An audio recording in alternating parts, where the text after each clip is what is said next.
제4복음서 79번째 시간, 본문은 요한복음 15장 12절에서 17절까지 말씀 같이 저희들 나누겠습니다. 본문 읽겠습니다. 내 계명은 곧 내가 너희를 사랑한 것 같이 너희도 서로 사랑하라 하는 이것이니라. 사람이 친구를 위하여 자기 목숨을 버리면 이보다 더 큰 사랑이 없나니 너희는 내가 명하는 대로 행하면 곧 나의 친구라. 이제부터는 너희를 종이라 하지 아니하리니 종은 주인이 하는 것을 알지 못함이라. 너희를 친구라 하였노니 내가 내 아버지께 들은 것을 다 너희에게 알게 하였습니다. 너희가 나를 택한 것이 아니요 내가 너희를 택하여 세웠나니 이는 너희로 가서 열매를 맺게 하고 또 너희 열매가 항상 있게 하여 내 이름으로 아버지께 무엇을 구하든지 다 받게 하려 함이라. 내가 이것을 너희에게 명함은 너희로 서로 사랑하게 하려 함이라. 아멘. 기도하겠습니다. 주 하나님, 오늘도 우리에게 허락하신 말씀 통하여 우리가 좋은 설교 듣는 것이 목적이 아니라 정말로 우리에게 하나님 나라 갈 수 있는 그 비법을, 그 방법을, 그 디렉션을 정확하게 배워서 따라갈 수 있도록 말씀이 우리를 가르치는 귀한 역사 일어날 수 있도록 성령으로 역사해 주시옵소서. 성령의 역사가 아니면 설교는 강의로 끝나버리고 절대 사람을 변화시킬 수가 없습니다. 주여, 오늘도 이 말씀으로 변화될 수 있도록 주의 영을 보호사 10년 가운데 자정하시는 주의 전이 우리들의 마음속에 있다는 것을 입술로만 말하지 말고 성령의 반응을 보일 수 있는, 말씀의 반응을 보일 수 있는 귀한 주님의 사람들 될 수 있도록 이 시간 역사해 주시옵소서. 오늘도 주의 영으로 충만하길 소망하며 살아계신 우리 구주 예수와 이름으로 감사기도 드렸습니다. 아멘. 저희가 지난 시간에 설교 본문의 마지막 다뤘던 본문이 11절입니다. 이것을 너희에게 이름은 내 기쁨이 너희 안에 있어 너희 기쁨을 충만하게 하기 위해서라고 예수님 말씀하셨습니다. 그죠?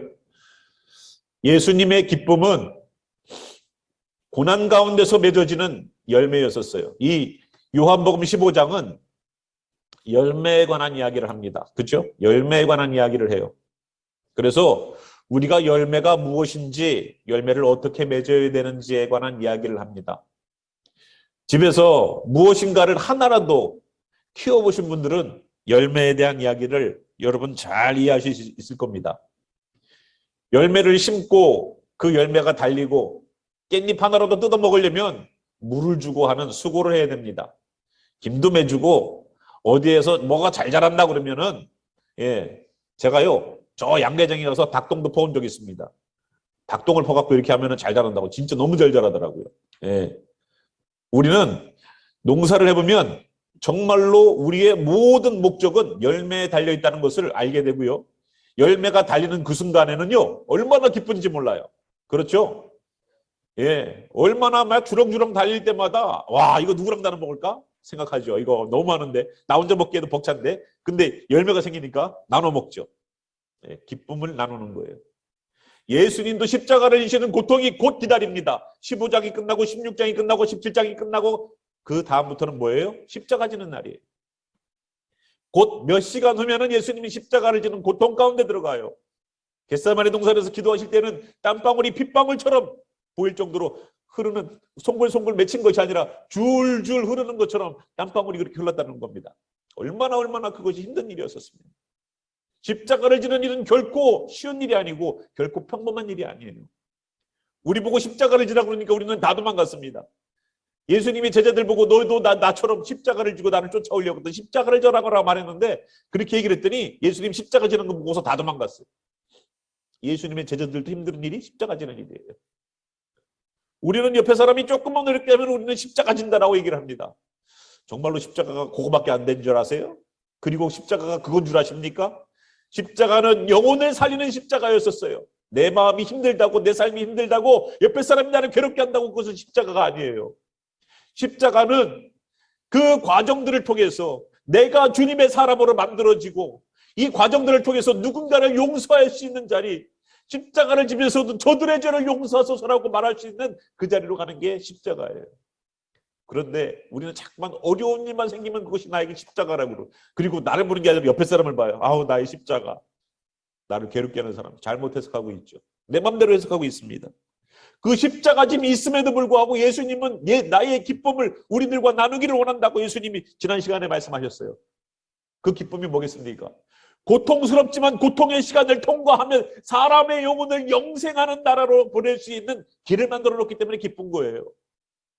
부모가 나가서 힘들게 일을 해도 이것 때문에 벌은 그 얼마의 그 돈으로 우리 자식들 뭐라도 하나 사줄 수 있는, 떨어진 신발 하나라도 사줄 수 있는, 구멍난 바지 하나라도 사줄 수 있는 돈이 나오니까 힘들어도 나가서 일하는 거고, 자존심 구겨가면서 굽신거리면서 사는 거예요. 기쁨 때문에. 예수님도 하나님이 보내셔서 십자가를 지심으로 우리들에게 구원의 길을 예배하셨어요. 그래서 예수님은 십자가를 지는 것도 고통이지만 고통 이후에 기쁨이 있는 거예요. 해산의 고통도 마찬가지죠. 사람을 낳는 고통이 얼마나 심합니까? 그러니까 무통주사 같은 거를 맞고서라도 아기를 낳으려고 그러잖아요. 낳으면은 아이가 웃는 모습을 보면은요, 어머니가 자기가 느꼈던 페인에 굉장히 많은 부분을 아이가 태어나서 웃는 모습, 응애응애 하는 모습만 보더라도 자기의 고통이 굉장히 많이 반감된대요. 놀랍죠?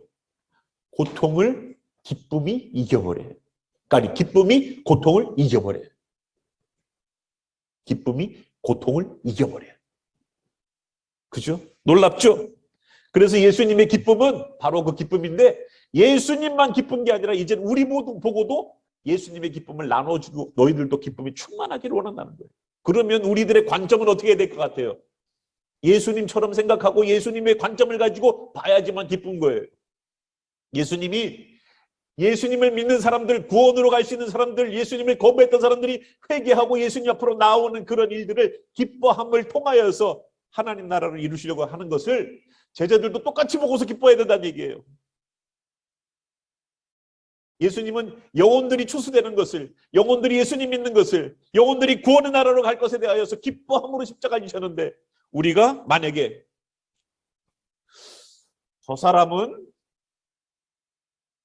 이 사람은 내가 가린다면 주님이 정말로 기뻐하시는 기쁨을 나눠 가진 것일까요? 나눠 가진 거가 아닐 거예요. 나는 구원받기를 원하면서 내가 원치 않는 사람은, 저 사람은 조금 좀 이렇게, 그렇게 된다면 우리는 정말로 주님의 기쁨을 나눠 가질 수가 없을 겁니다. 오늘 본문으로 넘어와서 그 기쁨의 열매가 어떻게 열매를 맺어가고 어떤 것인지 다시 한번 정확하게 좀 보길 바라요. 오늘 이야기에 예수님이 말씀하신 내용 가운데 초점이 뭐냐면 16절입니다. 너희가 나를 택한 것이 아니요 내가 너희를 택하여 세웠다는 겁니다. 오늘 우리는 주님의 택한 바 되어서 여기 오셨죠. 그래서 주님 앞에 나와서 함께 예배의 자리에 서는 겁니다. 그런데 제자들도 마찬가지였었어요. 제자들이 나 예수님의 제자가 될래요 하고 쫓아다녔던 사람들이 있습니까, 없습니까? 예수님께 나도 예수님의 제자가 되기 위해서 쫓아다니는 사람들이 여기 있는 12명 이외에 70명이 있었고 70명 이외에도 수많은 사람들이 있었어요. 그런데 너 하고 12명 세워서 예수님의 제자를 만들었습니다. 그래서 여기 있는 제자들은요, 내가 원해서 쫓아다니는 사람이 아니라 예수님이 선택해서 세운 사람들이에요. 근본적으로 다릅니다. 내가 주님을 선택했다면, 주님이 내 마음에 안 들면 나는 주님을 그만둬요. 왜? 예수님 뭐라고 그랬어요? 내가 곧 십자가 지고 죽을 거야. 그랬더니 사람들이 어떻게 했어요? 사람들이 주님을 떠나갔어요. 그러니까 예수님이 제자들에게 물어봤습니다. 너희도 가려느냐? 너희도 나를 떠날래? 베드로가 뭐라고 그럽니까? 생명의 말씀이 여기 있는데 내가 어디로 갑니까?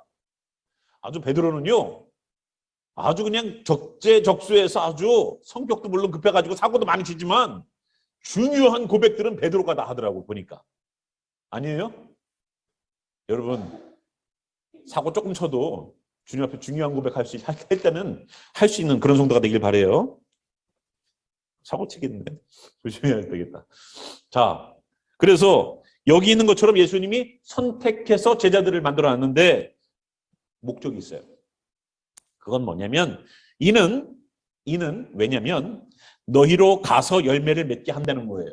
목적이 뭐라고요? 제자들을 세운 목적은 뭐라고요? 열매예요. 여러분, 여기 본문에 안 나와 있지만 우리 본문이 아니라 다른 본문에 보면 뭐라 그래요? 예수님이 제자들을 세우고 그들을 제자 누구라고 부르지 않고 뭐라고 불렀어요? 사도라고 불렀어요. 예수님이 12제자를 세워놓고 그들을 사도라 칭하니라라고 말하고 있어요. 사도가 뭐냐면요, 보냄받은 사람들을 말하는 겁니다. 아포스톨로스. 보냄받았다. 왜 보냈겠어요? 제가 제 아들을 불러서 어딘가에 보냈어요. 목적이 뭐예요? 심부름이에요. 목적이 있단 말이에요. 주님이 제자들을 선택했어요. 불러서 뭐 하라고요? 가서 열매 맺으라고. 가서. 그래서 16절에 있는 것처럼 너희로 가서 열매를 맺으라는 거예요. 열매를 어디서 맺어요? 열매를 어디서 맺어요? 16절에 보니까 열매를 우리 집에서, 열매를 교회에서 맺는 거예요. 교회에서는 거룩한데 가정에 가서는, 직장에 가서는 무너져 버리는 게 우리의 신앙이에요? 그러면 가서가 안 되지. 여기 보니까 가서 열매를 맺기 위해서 우리를 선택했다며요. 그러면 가 있는 자리가 현장이 되는 것이고 거기에서 열매를 맺으라는 건데 어디 가서 열매를 맺게요? 교회 와서요? 아, 이쁘게 옷들 입고 만나는 사람마다 방실 웃으면, 친절하게 대하면 저분은 신앙생활 잘하는 사람, 믿음 좋은 사람, 거기다가 또 헌금까지 열심히 한다고 보면 아우 그냥 뭐 다들 좋아해. 이런 거를 원하는, 거기에서 열매 맺으라는 거예요? 거기에서 열매 맺으라는 거예요? 아니요. 내가 가서 열매를 맺어야 되는 현장이 있단 말이에요. 현장이. 저 선교지만 현장인 줄 아세요? 내가 아닌 다른 인들과 만나는 모든 자리는 현장이에요. 거기가 가서 열매 맺어야 되는데. 거기가 가정일 수 있어요. 거기가 직장일 수 있어요. 거기가 내 친구들 모임일 수 있어요. 거기 가서 맺으라고요. 예수님을 믿어도 007처럼 내가 예수님 믿는 거는 주일날 성령 지키고 갈 때 외에는 알 수가 없다. 그러면 가서 열매 못 맺어요. 어떻게 알아요? 저 사람이 나랑 계속 같이 동료로서 있는데 밥 먹을 때 기도하는 것도 아니고 아무런 나와 차이점을 못 느껴. 근데 주일날은 교회를 간대. 아, 그래서 저 사람이 교회 간 줄 알아요. 예수님 믿는 사람인지 그때 가서 알아요. 뭘로 알게, 뭘로? 가서 열매를 맺으라고 그랬는데 그러면 어떤 열매를 맺어야 될까요? 또 거기서 멈추는 게 아니에요. 16절 보니까 또 너희 열매가 항상 있게 하기를 원한다는 겁니다. 항상 있게 하는. 이 열매가요, 여러분, 열매가요, 농사를 접으셔서 알지만 시즌이에요. 시즈널이에요. 아닙니까? 가을, 겨울 넘어가면서 깻잎 나와요? 겨울 넘어가면은 물론 감도요, 다 따먹고 나도 겨울에 까치밥 하라고 남겨놔요. 그렇지만 열매가 달릴 때가 있지 상시 달리진 않아요. 언제나 손만 뻗으면 따먹을 수 있는 그런 과일들이 아니에요. 때가 돼야 나오는 거고 때가 지나면 끝이에요. 그런데 여기 예수님이 말씀하시는 이 열매는 항상 있게 하는 열매예요. 항상 있게 하는 열매. 시저널이 아니에요. 원타임이 아니에요. 이 열매는 항상 우리와 함께 손만 뻗으면 먹을 수 있는 열매처럼 항상 있는 열매라는 것을 예수님이 말씀하셨어요.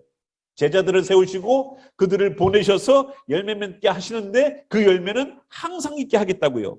그래서 항상 있게 하여 내 이름으로 아버지께 무엇을 구하든지 다 받게 하렴이라는 거예요. 항상 그 열매가 있으면 어떤 결과가 일어나요? 내 이름으로, 예수라는, 예슈아라는 그 이름으로 아버지께 무엇을 구하든지, 여기가 함정이 있어요. 무엇을 구하라고 그랬으니까 내가 원하는 것, 내가 필요한 것, 내가 달라고 하는 것을 다 구하면 되는구나라고 우리는 잘못해서 그래요. 여기서 말하는 무엇을 원하든지는, 무엇이라는 것은 열매를 맺기 위한 무엇이에요. 왜? 열매 얘기를 하고 있잖아요. 열매를 맺기 위해서 구하라는 거예요. 아버지, 농사 짓는데 좀 열매 소출이 좀 사이즈가 좀, 이번에 사과가 좀 사이즈가 작네요. 아야, 아들아, 거름을 좀 듬뿍 좀 줘봐.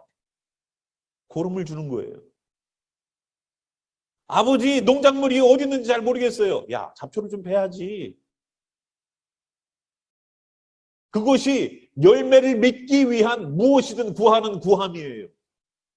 주님, 저 영혼이 예수님을 믿어야 되는데 주님, 이 문제가 있어서 예수님을 잘못 믿는데 그거 역사해 주셔서 좀 해결해 주시면 안 돼요? 그 문제가 해결되면 저 사람이 믿을 것 같은데 주님 도와주세요. 이것이 무엇을 원하든지 구하는 거예요. 왜? 열매를 맺기 위해서. 열매잖아요. 목적은 열매라고요. 농부는 열매를 맺기 위해서요. 가지치기도 하고요. 거름도 주고요. 김도 매주고요.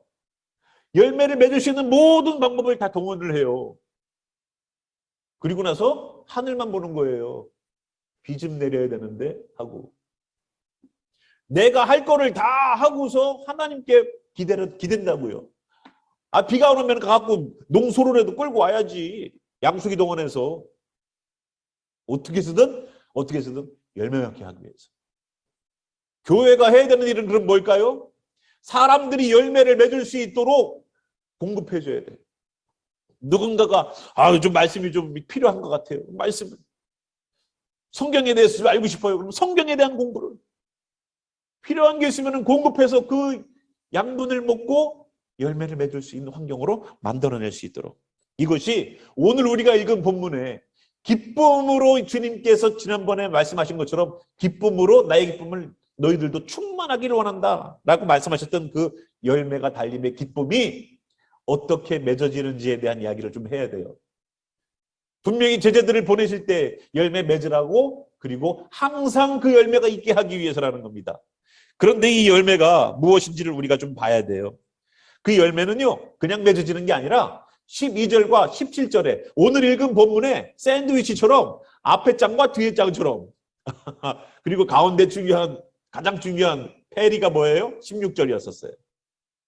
여러분 햄버거 먹을 때 애들 학교가 급식 나오는 거 보니까 어떨 때는요, 진짜 햄버거 양쪽 장 두 장, 밑에 장 위에 장하고 페리 한 장 주더라고. 심각해. 아니에요? 아니 그렇게 햄버거 그렇게 먹기 위해서 우리는 햄버거 하면 뭐로 떠올라요? 상추도 넣고 토마토도 넣고 뭐도 넣고 햄버거가 이만해져. 우리는 그걸 상상하는데 오늘의 말씀에 제일 위에 장과 제일 밑에 장이 12절과 17절이고요. 중간에 중요한 페리가 뭐예요? 16절이었었어요. 그러면 제자를 세워서 열매를 맺게 하고 그 열매가 항상 있게 하겠다는 그 열매를 맺게 하는 방법은 뭐라고요? 12절과 17절을 읽어보면 돼요. 그럼 12절을 읽어볼게요. 내 계명은 곧 내가 너희를 사랑하는 것 같이 너희도 서로 사랑하라.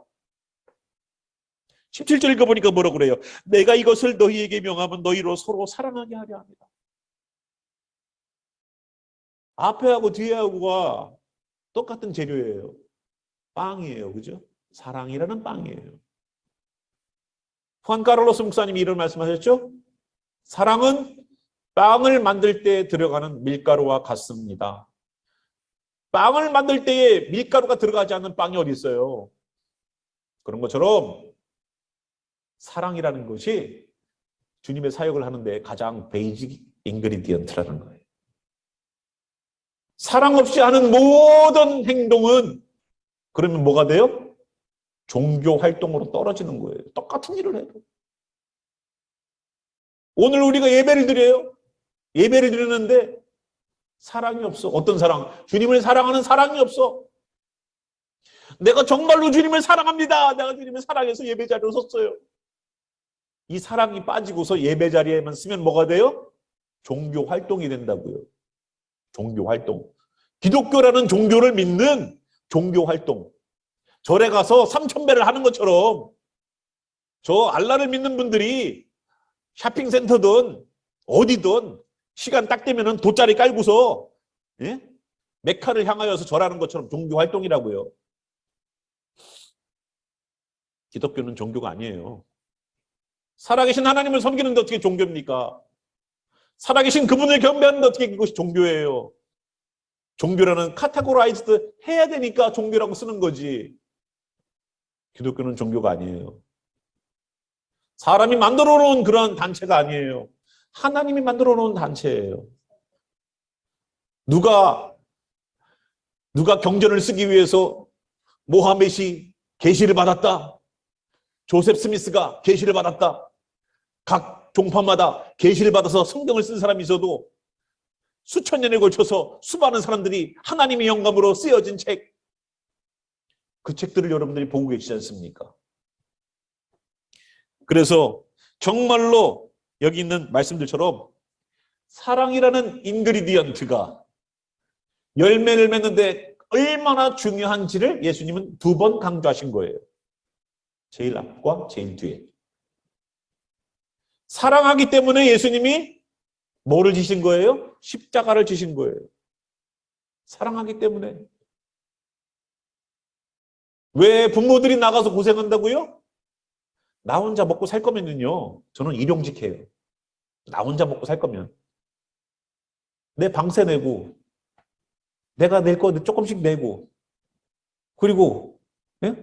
먹고 살 만큼만 있으면 될 거 아니에요? 아, 뭐 누가 뭐라 그래요?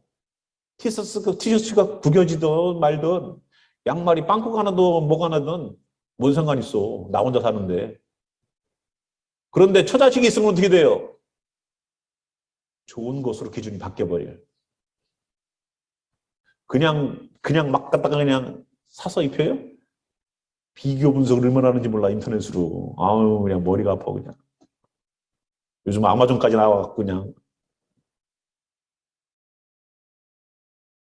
좋은 거로 바뀌어버려요. 나 혼자 있을 때는 상관없어. 근데 식구들만 딱 나타나면 어떻게 돼요? 밥상에 반찬이 바뀌죠. 혼자 먹을 땐 대충 그냥 물에다가 김치 말아 먹어도 괜찮아. 근데 식구들이 나타나면 어떻게 해요? 뭐라도 하나 더 주려고 뭐 먹고 싶어? 뭐 먹고 싶어? 물어보죠. 사랑 때문에. 사랑 때문에 바뀌는 거예요. 사랑 때문에 바뀌는 거라고요. 그래서 그 사랑에 기인해서 십자가를 지는 거예요. 예수님도. 아, 뭐가 예쁘다고 우리를 위해서 십자가를 지셨을까? 그죠? 근데 주님 보시기엔 이쁘대요. 어떡하겠어. 그러니까 그 자녀를 살리기 위해서 부모가 대신 죽는 거예요. 십자가에서. 우리가 죽으면 다 죽으니까. 우리가 죽으면 다 죽어야 되고 목숨이 하나밖에 없어갖고 우리는 죄가 많아가지고 죽었다가는 진짜 영원히 죽거든요. 우리는. 예수님처럼 다시 부활이 없어요. 예수님이 다시 사신 이유는요. 죄가 없기 때문이에요. 사망이 예수님을 잡아놓을 수가 없었어. 사망이. 왜? 예수님에게서는 죄를 찾을 수 없으니까. 마귀 사단이 하는 일이 뭡니까? 죄를 고발하고 고소하는 일을 해요. 예수님은 우리를 변호하는 일을 하고. 그렇죠? 그래서 보혜사 성령님 오셔서 우리를 변호하시는 거예요. 하나님 앞에 하나님의 법정에서 고소자는 마귀고 우리를 변호해 주시는, 나 죄인인 나를 변호해 주시는 분은 예수님이에요. 그래서 예수님이 우리를 사랑하셔서 십자가를 지어서 너 나만 믿어? 나만 믿어? 나만 믿어? 내가 너를 커버해 줄게. 내가 너를 변호해 줄게. 너 죄인이야. 알아. 그런데 네가 살려고 몸부림치고 내가 죄인이에요 주님 고백하면서 나한테 왔지? 그래, 내가 마귀가 고소해도 내가 너를 살려줄 수 있는 길을, 네 안에 내 이름이 있다는 것을, 네 안에 내 피가 있다는 것을, 네 안에 네 생명을 씻어줄 수 있는, 네 생명을 보존하고 죄를 씻어줄 수 있는 내 보혈이 흐른다는 것을 내가 변호해 줄게. 이해되시죠? 네. 변호사들 잘 사셔야 돼요. 예수님이 변호사셔야지 뭐 어디 엄한 뭐 주스럭 보고서 이거. 사랑이라는 그러한 것을 통해서 예수님도 십자가를 지셔서 우리를 사랑 때문에 살려주셨어요. 사랑 때문에 살려주셨어. 내가 비록 이 모양 이 꼴로 지금 살고 있지만 사랑 때문에 살려주셨어. 그럼 우리가 뭘로 살아야 될까요? 주님의 사랑을 덧입어 사는 거예요. 그게 은혜라고 부르는 거예요. 내가 살 수 없지만 내 능력으로는 한계치를 벗어난 일이지만 누군가가 도와주면 우리는 은혜 입었다라고 말합니다. 우리는 우리의 죄를 씻어서 천국 갈 수 없어요. 그러니까 주님이 대신 져주시는 거예요.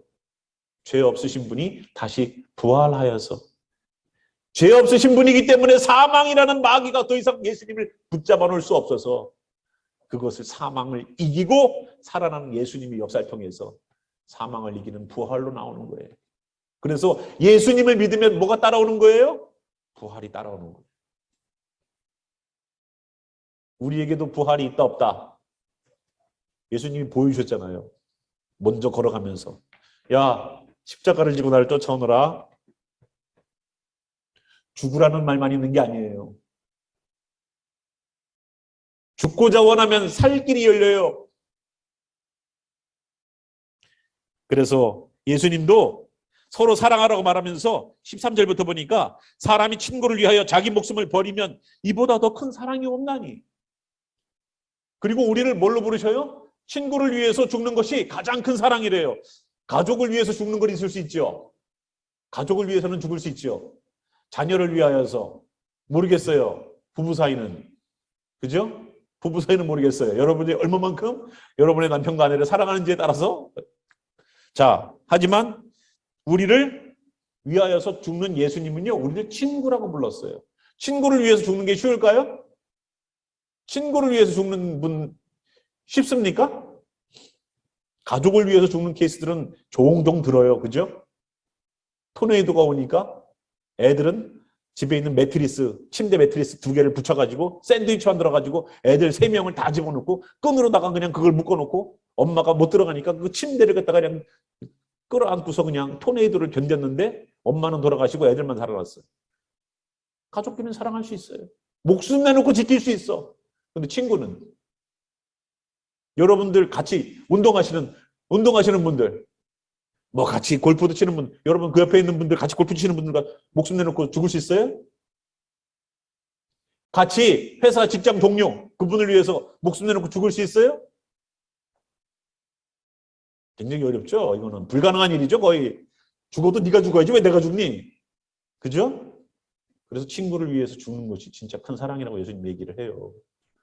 얼마나 친구를 사랑하면 자기가 목숨 내놓고서 죽을 수 있을 만큼 그렇게 자기 가족만큼 사랑하는 사랑일까?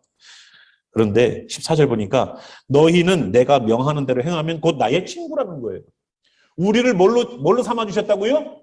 친구로 이해해 주신다고, 친구. 그런데 단서가 있어요. 내가 명하는 대로 행하면 친구인데 그냥 우리 친구 먹자. 우리 편하게 지내자. 놀러도 같이 가고 밥도 같이 먹고 우리 재미지게 살자. 예수님 믿고 행복하게 살자. 이게 인생의 목적이에요? 아니 거기 단서가 붙어요. 근데 네가 내 말대로 해야 돼. 네가 내 말대로 해야 돼. 친구라고 불러줬지만 자세히 보면 좀 주종관계 같아요. 친구의 명령을 한 사람이 일방적으로 얘기하는 걸 들어야 된다면 내가 니시다 말이가. 영화에 보면 나오더라고요. 친구예요, 그게? 아니죠. 예수님이 그래서 그 밑에 뭐라고 그랬냐면 이제부터는 너희를 종이라 하지 아니하리니. 종처럼 보이는 관계, 내 말을 너희들이 행해야 된다라고 말해놓고 너희들은 내 친구야 그랬는데 종이라고 이해하지 마. 내가 너에게 종이기 때문에 내가 명령하는 거 아니고 내 말을 지켜야 된다는 것이 아니야. 종은 주인이 하는 것을 알지 못해. 아무리 주인이 종에게 이거 해라 시켜도요. 종은 주인의 마음에 왜 나에게 이거를 시키려고 그러지? 이해를 못해요. 근데 주인은 어때요? 다 계획이 있어. 다 계획이 있어. 그래서 이렇게 시키고 저렇게 시키는데 종은 몰라. 아니 왜 이거 쓰잘데기 없이 이거를 시키고 있어? 힘들게. 그 일을 하고 있어요. 근데 주인의 계획에는 이렇게 하고 이렇게 하면 탁 이렇게 뭔가가 탁 나와. 종은 이해 못해요. 종은 이해 못해. 근데 아들은 처음엔 이해 못하지. 근데 좀 크면은 아버지 어머니가 이렇게 말씀하시면 무슨 의도구나. 왜 저러시는구나. 남들은 야 니네 아버지 왜 그러냐. 그래도 야 우리 아버지가 생각이 있어서 이렇게 하는 거야. 기다려봐. 그래서 우리를 종이라고 부르지 않고 종은 주인의 하는 것을 알지 못하지만 너희를 친구라 하였다는 겁니다. 그래서 내가 내 아버지께 들은 것을 다 너희에게 알게 하였다는 거예요. 예수님이 자기 아버지인 하나님에게서 들은 말씀들을 누구에게? 자기 친구, 우리에게 다 말씀해 주셨다는 거예요. 왜? 사랑해서. 나만 사는 것이 아니라 너희들도 살으라고. 그래서 15절에 그런 얘기가 나가면서 16절로 넘어가는 거예요. 열매 맺으라고. 그런데 이 열매가 보통 열매가 아니더라고요. 창세기를 보니까 에덴 동산이라는 첫 번째 공동체가 나와요. 첫 번째 공동체는요. 저희처럼 교회라는 공동체가 아니라 에덴이라는 교회에 아담과 하와라는 두 성도가 하나님이라는 목사님 앞에서 함께 신앙생활하는 공동체가 세워졌었어요. 비록 보기에는 두 사람밖에 안 되지만 두 사람이 죄도 짓고요. 두 사람이요. 뱀과 대화도 하고요. 별의별 일들을 많이 했어요.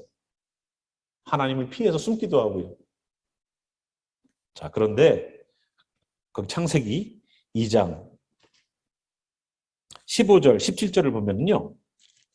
창세기 2장 15절부터 17절까지 말씀을 잠깐 제가 읽겠습니다. 여호와 하나님이 그 사람을 이끌어 에덴 동산에 두어, 그 사람은 누구냐면요. 아담입니다.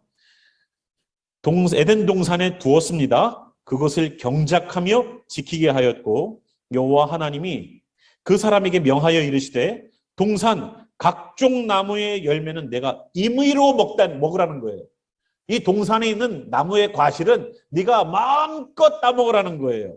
그런데 단서를 고른 게 17절입니다. 선악을 알게 하는 나무의 열매는 먹지 말라.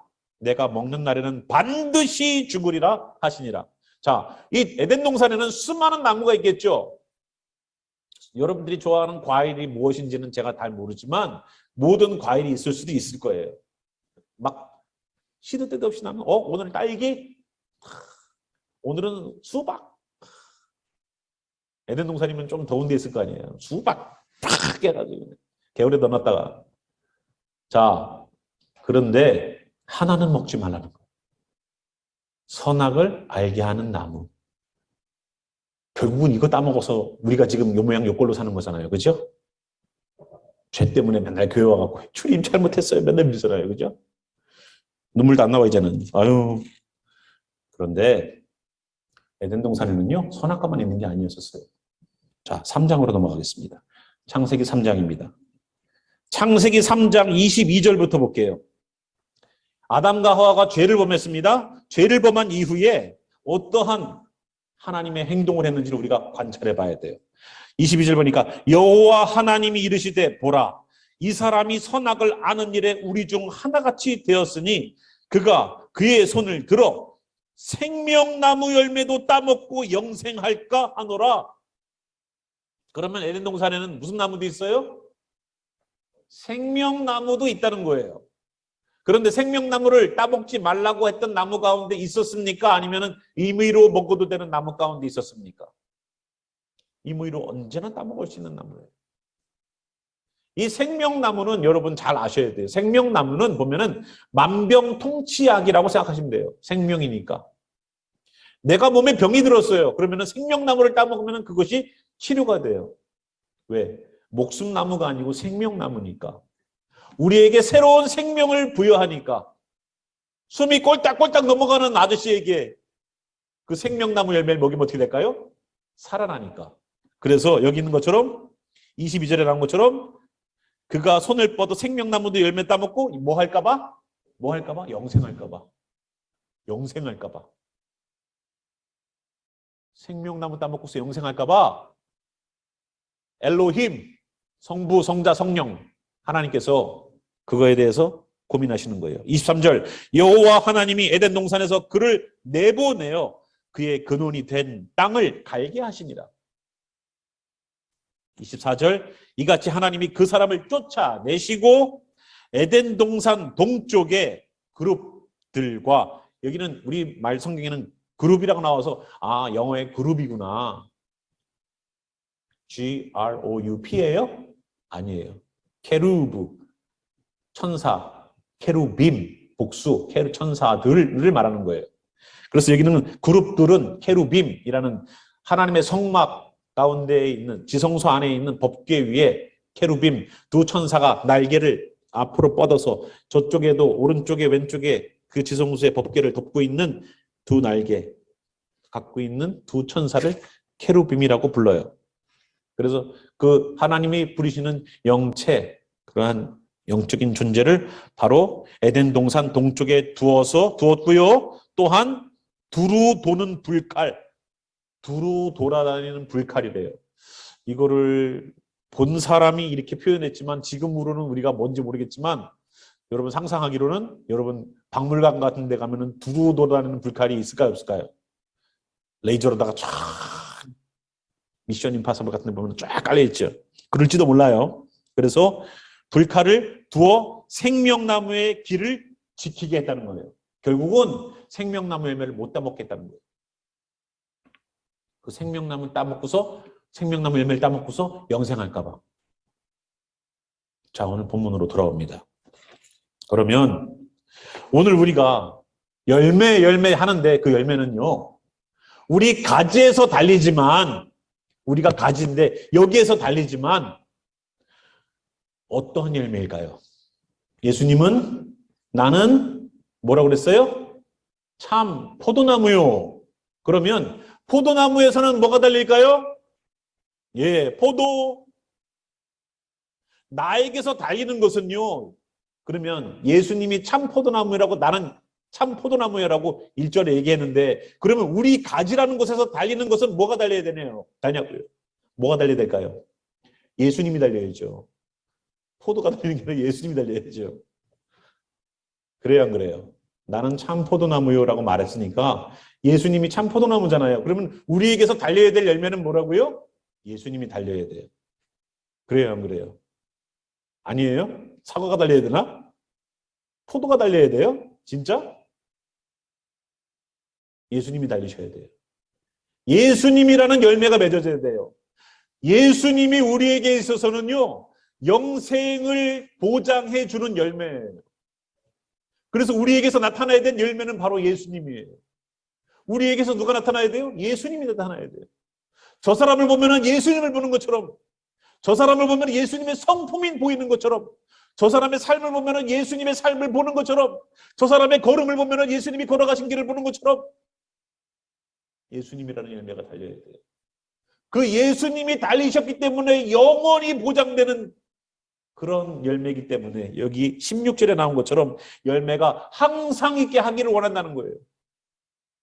예수님이라는 열매는 주일날 여러분이 성경책 끼고 와서 여기에서 만나는 예수님이 아니라 항상 있게 하는 열매 예수님.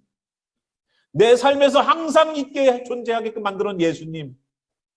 언제나 내 삶에 어려울 때만 찾는 예수님이 아니라 항상 내 경배의 대상, 내 존중의 대상, 내 사랑의 대상 예수님. 그런데 요한복음 4장 36절 하나만 더 보겠습니다. 여기에 중요한 얘기를 하나 해놔요. 4장 36절에 거두는 자가 이미 싹도 받고 영생에 이르는 열매를 모으나니 이는 뿌리는 자와 거두는 자가 함께 즐거워하게 하려 함이라. 예. 어떤 열매요? 영생에 이르는 열매를 모은다고 그랬어요. 거두는 자가. 그러면 예수라는 열매를 가지고 있는 우리에게는 예수님의 그 생명이 역사함이 나타나겠죠. 예수님이 죽음을 이기고 부활하신 것처럼 우리도 사망을 이기고 부활하는 일이 언젠간 벌어질 거예요. 지금은 우리가 죽으면 저 땅속에다가 묻어놓거나 하겠지만 어느 순간 예수님의 생명이 다시 드리워지게 되면은 잠자는 자들처럼 다시 일어나는 역사가 일어날 거 아니겠습니까? 오늘도 우리는 죽는 연습을 어젯밤에 하셨잖아요. 그죠? 하셨죠. 다 우리는 하는 거예요. 자는 그것이 죽는 연습이에요. 자는 것이 죽는 연습이라고요. 다시 깨어나잖아요. 그것은 부활의 연습이에요. 날마다 우리는 경험하면서 그것을 죽음과 부활이라고 연결시키지 않아요. 그냥 잘 자고 일어났네. 아유, 몸이 가뿐하네. 이러지. 영생에 이르는 열매가 바로 예수님이고 예수님을 통하여서 우리에게는 이제는 영원히 살 수 있는 항상 우리에게 영원히 갈 수 있는 그 열매를 주신다고 하셨지 않습니까? 언제 막아놨던 건데? 창세기 때 막아놨는데 지금 예수님이 허락하신다고요. 오늘 이 장면은 이제 곧 십자가를 지러 가시는 예수님, 그리고 사흘로 가지라면 부활의 첫 열매가 되어서 나오시는 초실절의 역사가 나타나는 그 예수님. 그래서 잠자는 자들의 첫 열매가 되어주셔서 우리로 하여금 또다시 살아날 수 있도록, 그리고 영원히 예수님의 생명을 가지고 영생에 이르게 할 수 있는 그 열매 우리에게 원하신다는 겁니다. 여러분 가지셨죠? 이미 가졌어요. 우리는 예수님을 믿는 모든 분들은 영생에 이르는 열매를 이미 받았어요. 항상 있게 하기를 소망합니다. 원타임 열매가 아니에요. 시즈널이 아니에요. 은혜 받을 때만 반짝하는 열매가 아니에요. 내가 예수님을 믿는 그 순간부터 영원이라는 시간은 돌아가는 거예요. 우리가 예수님을 믿는 그 순간 받은 생명은요, 내가 죽는 그 순간 멈추는 게 아니에요. 그 생명은 계속 가는 거지. 엄마 뱃속에 아이가 만들어지기 시작하면은 그 아이가 비록 우리가 보기에는 야, 이게 애기라고? 아무리 초음파로 들여다보더라도 애기 같지가 않아. 아직 부족해.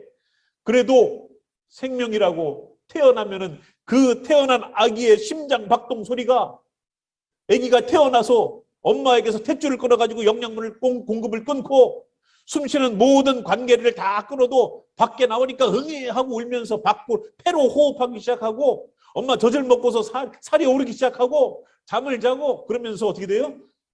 생명이 계속 보존돼 가지만 생명을 가지고 사는 방법은 바뀌어 나가기 시작하는 거예요. 죽음 이후에 우리의 삶도 똑같아요. 내가 예수님을 믿는 그 순간부터 영생의 생명은 작동하기 시작하는 거예요. 비록 죽음이라는 관문이 있지만 내가 이 땅에서 숨을 쉬고 밥을 먹고 살고 있었던 힘과 에너지의 원천은 있었지만 그 모든 공급이 끊어지고 호흡이 끊어진다 할지라도 우리 속에 있는 생명은 계속 작동되어서 하나님 나라로 간다고요. 그래서 우리가 예수님을 믿는 그 순간을 거듭남이라고 얘기를 하는 거예요. 다시 태어남이라고 얘기하는 거예요. 그래서 예수님 믿고 거듭나셨습니까? 예수님 믿고 내 생명이 다시 작동하는 새롭게 시작되는 그 일들을 경험하셨습니까? 그러면 영원한 생명으로 들어가는 길에 이미 들어서신 거예요. 영생의 길에 아주 그냥 처음에 있는 시간이지만 이미 우리는 시작한 거라고요. 그래서 뭐로? 사랑으로. 서로 사랑하라. 서로 미워하지 마라. 왜요? 하나님 나라는 미워하면 못 가니까. 나 예수님 믿어요. 저 예수님 믿는 사람이에요. 제가 목사예요. 근데 목사가 굉장히 사람을 미워해요. 그러면 하나님이 야, 네가 목사했기 때문에 천국을 드릴까요? 미워했기 때문에 지옥으로 보낼까요? 목사라고 천국을 가요? 그럼 여기 있는 분들 다 신학교 보내야 돼, 내가. 다 목사님 만들어 오지. 직분으로 가는 나라가 하나님 나라입니까? 아니요. 교회 오래 다니는 짬밥으로 가는 나라가 하나님 나라예요? 아니요. 믿음으로 가는 나라. 예수님이 나를 살려주셔서 구원하신 것을 감사함으로 영원한 생명의 열매 때문에 항상 여기에서 그 열매가 나타나게 하는 열매가 나타나는 것. 심령 속에는 주님의 나라가 임하지 않았는데 나는 크리스찬이라고? 천국을 간다고? 그 누가 개런티를 해주는 거예요, 그거는. 나예요. 성경이에요. 성경이 얘기해 주는 거를 우리가 따라가야지. 그죠?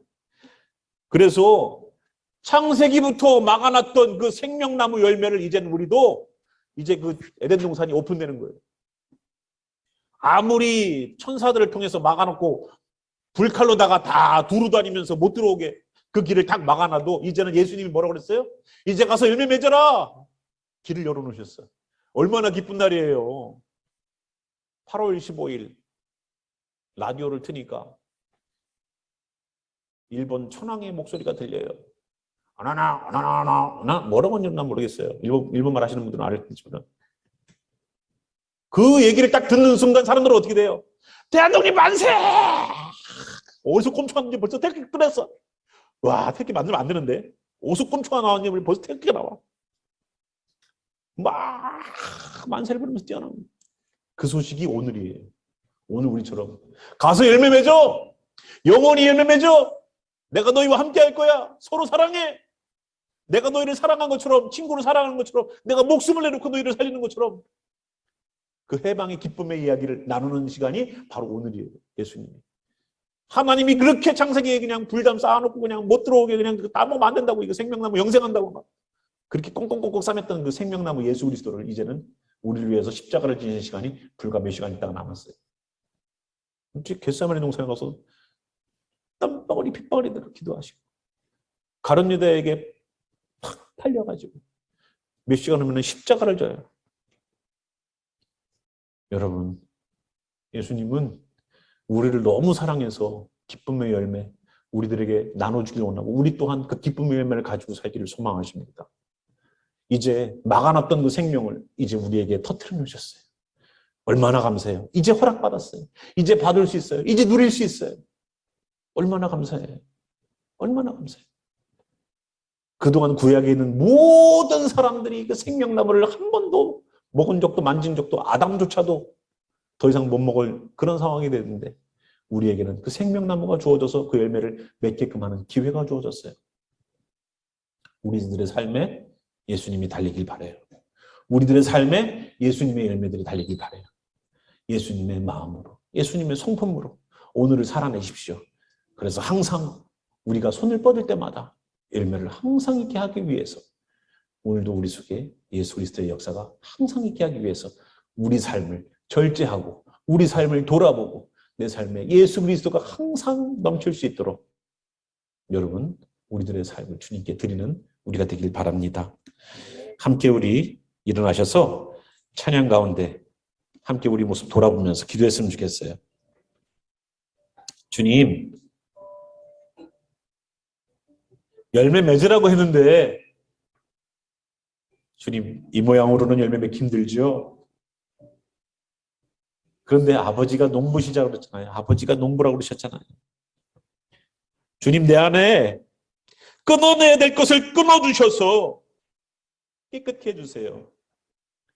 내 안에 지저분한 것들을 몰아내주시고 내가 주님의 말씀과 은혜를 빨아먹지 못하는 뿌리를 가졌다면 거름을 둬주시고 내 주변의 잡초들이 무성해서 내 신앙생활에 열매 맺지 못하게 영양분을 다 뽑아가는 그러한 환경이 있다면 정리해 주세요.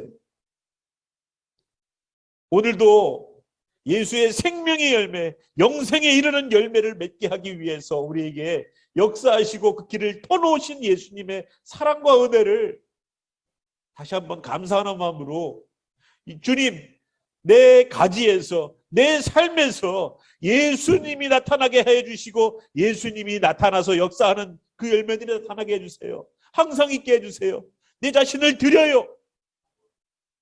우리가 주님 앞에 그런 모습으로 기도하는 귀한 시간이 있길 바랍니다. 함께 기도하시겠습니다.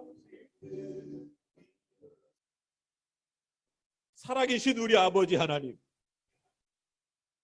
여기 하나님의 제자들 불러주셨고 예수님의 제자들 불러주셔서 열매 맺기를 소망하는 마음으로 말씀하셨으며 영생에 이를 수 있는 그 생명나무의 열매를 예수님 자신이 되어서 나눠주신 아버지 하나님, 그동안 막아놨고 먹지 못하게 했던 그 생명나무를 이제는 그 예수 그리스도를 믿는 모든 이들에게 나눠주셔서 영생에 이르게 하는 그 열매를 먹고 주님 나라에 거할 수 있는 영원한 생명을 나눠 가진 여기 있는 하나님의 형제 자매들에게 주의 영생의 열매를 허락하심을 감사합니다. 이제 이들이 영원히 살 수 있고 하나님 나라에 가서 함께 살 수 있는 이 공동체, 오늘도 예수 그리스도를 영접해서 따르려고 몸부림치는 이 공동체 속에 주여 주님의 생명을 허락하심을 감사합니다. 그 생명 주고자 십자가에 못 박히신 예수님, 사망을 이기신 그 생명을 주고자 십자가에 자기의 몸을 찢으신 예수님, 정말로 주님의 사랑, 친구를 사랑하는 그 사랑이 오늘도 우리에게 넘치게 도와주시사 우리도 우리의 친구들을 위하여 우리들의 이웃과 형제 자매들을 위하여 죽을 수 있는 우리가 되게 도와주시옵소서. 나만 살겠다고, 나만 교회 열심히 다니겠다고 하는 그 생각들이 이제는 우리 주변에 있는 이들도 살리기를 소망하는 마음으로 바뀌게 도와주시소. 열매가 가서 맺어지는 것이지 가만히 들고 있다고 맺어지는 것이 아니었음을 알리하시사 오늘도 현장에서 열매를 걷게 하시고 항상 예수의 열매가 우리들의 삶 속에 나타날 수 있도록 우리의 삶에 몸부림 있게 하여 주시옵소서. 오늘도 그렇게 살기로 각오하고 결단하고 주님 붙잡고 가는 이들 속에 하나님의 은혜와 예수님의 무한한 사랑과 성령님이 내주하시면서 우리를 주님 나라로 인도해 가시는 그 영생에 이르게 하는 그 열매의 역사하심이 오늘도 주님의 말씀 속에 행하고 따르는 이들 속에 영원히 영생에 이르는 열매가 맺어지기를 살아계신 우리 구주 나사렛 예수와의 이름으로 감사하며 축복하며 기도합니다. 아멘.